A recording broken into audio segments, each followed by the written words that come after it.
So we'll start today just by talking about consumerism. That's what we're here to explore and see what it really looks like in the face of COVID-19. And just like everything else in this past few months, it has definitely changed how we are looking at the world. So the title is Consumerism, What Are You Spending Your Money On? Here at Momentum, we work with people living on low incomes and partners in our community to create a thriving local economy for all. We have quite a few programs available from our our money management program right up to our starting your own business program. Of course, most of our programs are on hold right now, like other programs in the city, but we have created a few helplines for people in order to get some assistance from us here at Momentum. So the first one is our money management helpline. You can call and get some money management assistance. We can help you with tools for managing your money. If you have any questions about government and community resources, we can help you navigate those. And we also have financial coaching available. We have a phone number there and an email where you can contact us should you have any questions or anything else you want to further discuss. We also have our business helpline, and in this helpline, you can get assistance from professional coaches. You can get recommendations for your business, any resource navigation that you may be looking for, and really just any assistance with regards to businesses that you may have. The phone number and the email are also there. And we finally have our employment helpline and coaching. So with this helpline, you can get assistance from your resume and cover letter support. You can get interview preparation, one-on-one job coaching, and really any financial and community navigation that you might need assistance with. We do have a phone number and email there. All three helplines are open from 9 to 5, Monday to Friday. And if you didn't get one of the emails or one of the phone numbers as I was clicking through, you can absolutely just go to momentum.org to start an inquiry. A little bit of housekeeping before we get going. This will be a 20-minute presentation. We're going to have a question and answer period afterwards. And then we will also ask you to please use the question and answer feature if you're looking for questions. If you use the chat feature, sometimes that gets lost if lots of people have things to say. So we really recommend using the question and answer feature. So let's get started, and I'll just ask, what is consumerism? Consumerism is really, it's the art of buying items for yourself or your family or really anybody that may need to buy something. Consumerism is the art of purchasing, is really what it is. When we talk about consumerism, we want to remember that it is also the belief that buying items will bring you personal happiness, right? The more things you buy, the happier you'll feel is really what it means, what consumerism means. We also have different types of things with consumerism. We've got the consumer protection rights and responsibilities, and it's important as consumers to know what our rights and responsibilities are. It's also important to understand what the rights and responsibilities of the places we are buying our consumer products from. Another thing I want to point out, when you talk about consumerism, it's not just consuming items that you want to buy. We want to remember that we also consume resources, right? Different things in our community, the access to police is a big one, or hospitals, right? We also consume resources, not just things that we can buy and use in our family. Let's talk a little bit about the power of advertising. Advertising can be it can be very, very powerful, truthfully. I personally love ads. I am one of those people that watch the football games, the NFL football games, for the advertising. Every year I look forward to finding out what the Dorito commercial might look like. I am still talking about the Michael Bublé commercial when he changed all the bubbly names to Bublé. I still talk about that and laugh every time I drink a bubbly. So the power of advertising, we really, we underestimate it in our lives quite frequently. And I think it's important for us to pay attention and really realize what the power of advertising can do. So how advertising works. There's a couple of different types of advertising that people engage in, that advertising agencies engage in, and one of them is testimonials. And so really what that is having someone important, someone with influence in your life, explaining to you why you should buy that product. There's something called the bandwagon effect. I also call this the pitchfork effect, right? When everybody else is doing it, you also believe you should do it. That's what the bandwagon effect is. There's another type of advertising called glittering generalities. And what the glittering generalities is really where they use very plain language to make something seem so much more exciting than it is, right? They really make it very general, but exciting for us to purchase the items that they're selling. The emotional appeal, right? The emotional appeal is used very, very often, especially in commercials, for instance, for tires, right? I'm sure when I say this next phrase, you'll all understand there's a lot riding on those tires, right? That is one of the most powerful advertising methods that can be used, because it really plays on our emotions to protect our family, our emotions to be healthy, whatever it might be. An emotional appeal is very, very commonly used. There's also the plain folks appeal, and the plain folks appeal is really just where they use standard, I'm going to say plain, regular, normal, if you can even define what normal is, just the average person engaging in using the product that they're trying to sell you in order to make you think that you should also have that product. And then, of course, there's the scientific appeal.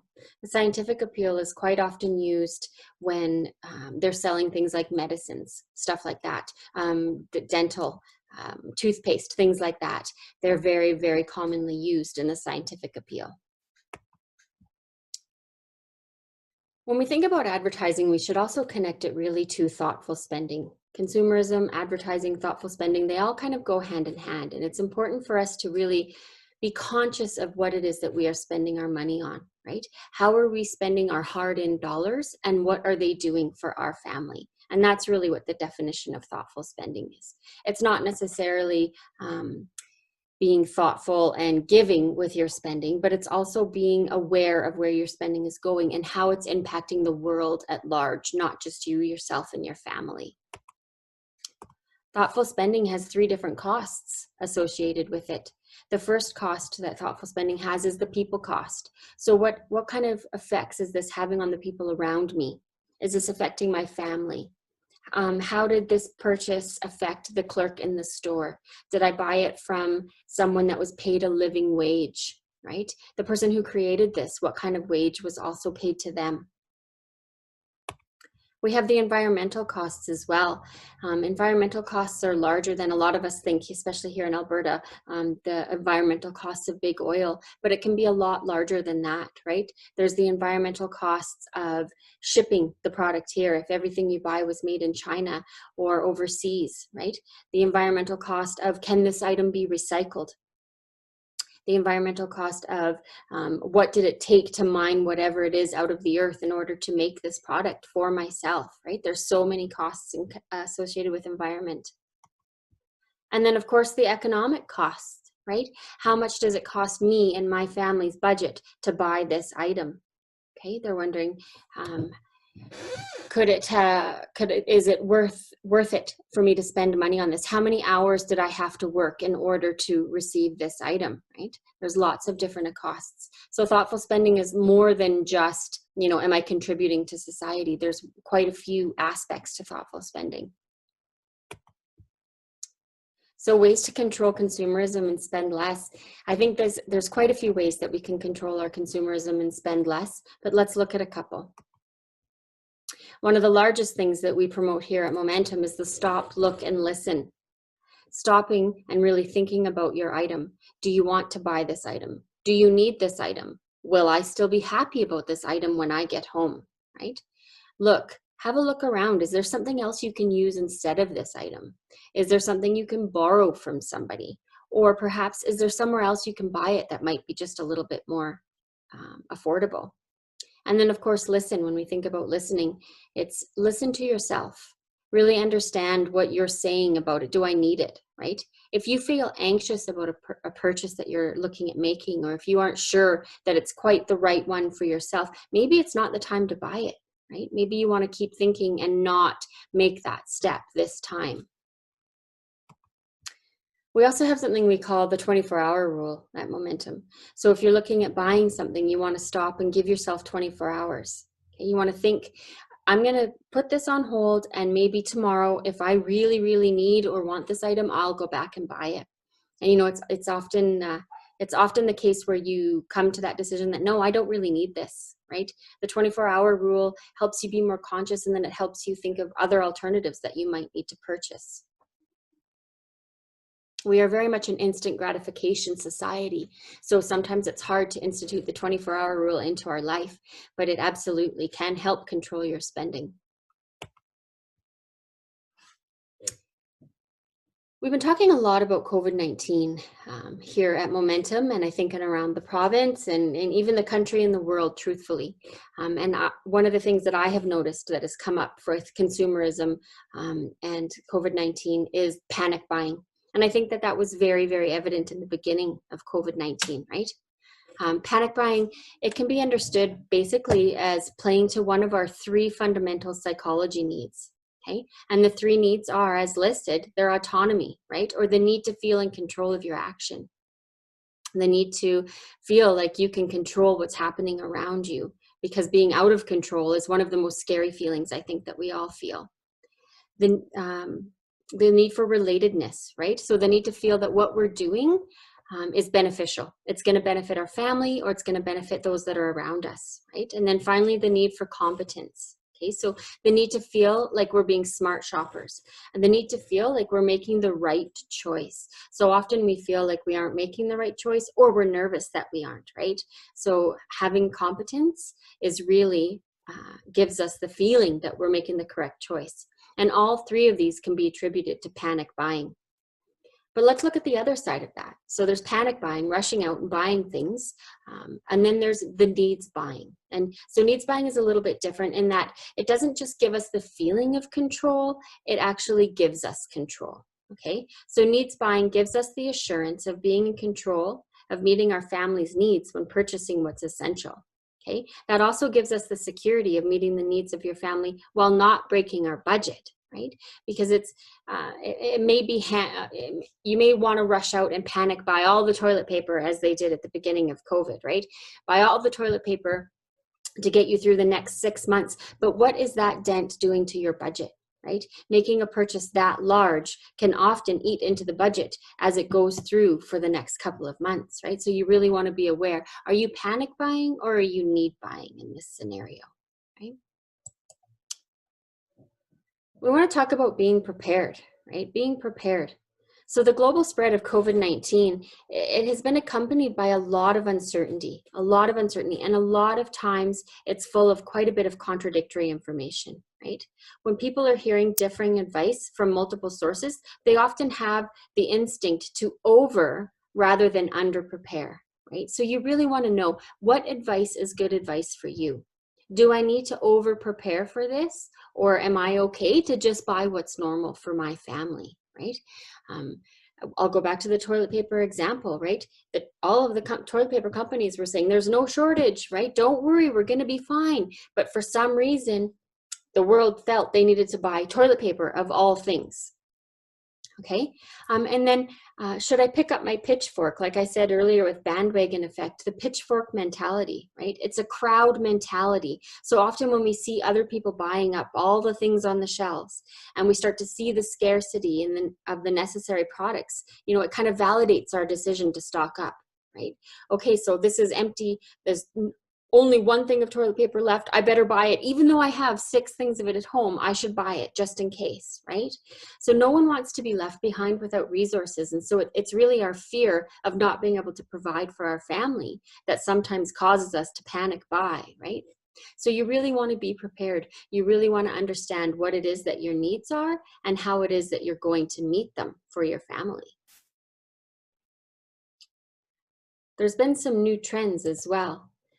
I don't know if you guys have heard the term conscious consumption. So conscious consumption, it's when people are more mindful of what they're buying, right? They want to strive to limit their food waste. Okay? Conscious consumers, they often shop more consciously and buy more sustainable options. Okay, so they really are shopping around and paying attention to what they're purchasing. Love local, right? So you want to shop local. Okay, the desire to shop local, it's reflected in both the products we buy, which could be locally sourced or artisanal, and the way we shop. Where are we going to shop for the things that we want to shop for? Okay, are we just hitting the big box stores, which during this time of COVID could afford to stay open, right? Or are we looking to shop local and really support some of the people in our community? I did some interesting research and I found that 80% of consumers feel more or as connected to their communities now than they did before COVID, which I think is remarkable because the word that has been thrown around since almost the very beginning is isolation. Stay in isolation, be isolated. But us as consumers, us as society actually feel more connected to our communities than we did before. And I think it's because we've been trying to love local and we've been trying to be conscious in our consumption. 88% of consumers also expect these connections to stay intact long after the virus, which to me, I think that's the biggest victory of all, right? So not only are we feeling more connected, but we're striving to stay connected with our community, right? This could change the face of the local economy completely. Limiting your food waste, right? Really being aware of what it is that you're spending your money on. What are you eating for your food? Are you making 6 trips to the grocery store, right? Are you ensuring that you have leftovers? Or are you cooking only to the amount of people in your family at the time rather than overcooking, right? So really just being aware of what the food is that you have in your home and how you're consuming it is really a new trend that people are becoming aware of. And slowing down. I think it's interesting that as a society, we have really strived to slow down during this time.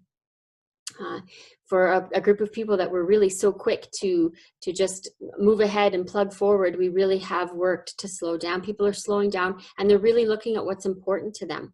Okay, and they're really deciding how to live their best life. Right? Are they being conscious consumers? Are they loving local? Are they limiting their food waste? Right? Are they feeling more connected to their communities? And what are they going to do about that? Right? Like I really think it's remarkable. There's many negatives that have come out of COVID, but there's also some positives, I believe.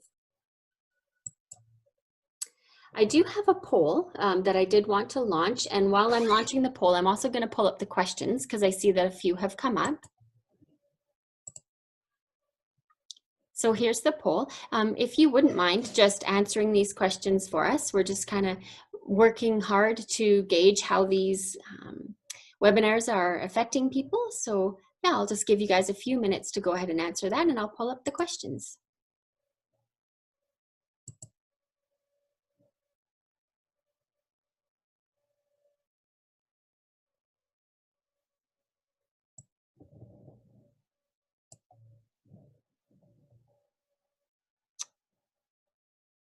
So we'll give you, I see about half of you have answered, so I'll give you about 15 more seconds if anybody else is interested in answering.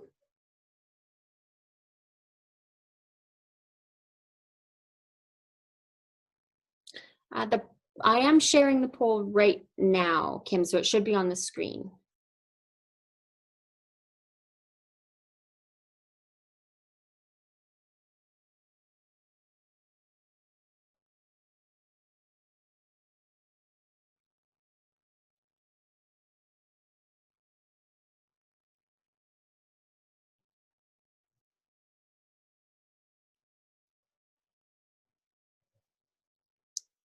So thank you to those of you that answered. It's really great to be able to get the information as we go through and do these webinars just to see where everybody's at. It looks like the majority of us did not panic buy, which is nice. About 75% of us. It also says in the poll that quite a few of us are more conscious of our consumption, and we're pretty much hopeful for the future, which is just great news for us to hear at Momentum. The survey, the study that I was just quoting, absolutely. So what I can do, Taz, is put that in the email that goes out with the survey after.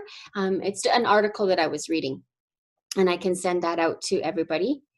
Kim, I am so sorry that my sound keeps cutting out. I'm not sure what's happening with that, but I hope you were able to hear. And I'm also sorry that you didn't get the poll.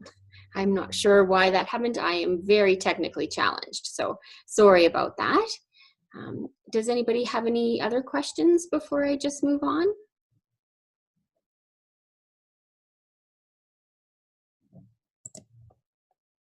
Okay, that's great. I really appreciate your time and answering those questions. So living simply, we talk about living simply a lot at Momentum, and especially during our consumerism course, if any of you have taken it or heard of it before. And, you know, I just want to start up front by saying living simply is not living without. Okay, it's not putting on a mohair suit or lashing your back or not eating or looking gaunt and walking about the street as if you're suffering. That is not what living simply is. For me and for us at Momentum, living simply is really living according to your values and your belief. What is important to you, and how can you honor that in your daily life? That's what living simply is.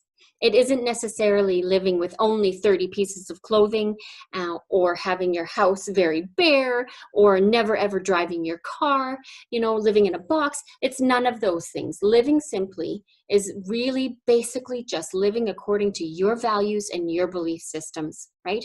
Understanding what is important for you and your family and living each day to achieve those things. That's what living simply is. And I think being a wise consumer and really understanding our consumer habits helps us to live more simply. I think I also want to say that living simply is only defined by you and your family. If you're a couple of people, define what living simply looks like together. If you are just by yourself, define what living simply looks for you. Don't let your mom, don't let your dad, your neighbors, anybody else out there define what living simply. I can't even tell you what living simply is because we all strive and we all have our own values and beliefs, right? And I think it's just important for us to recognize them and understand them and use them to live simply. So moving forward, what are we going to do to move forward? Okay, so let's start with stopping.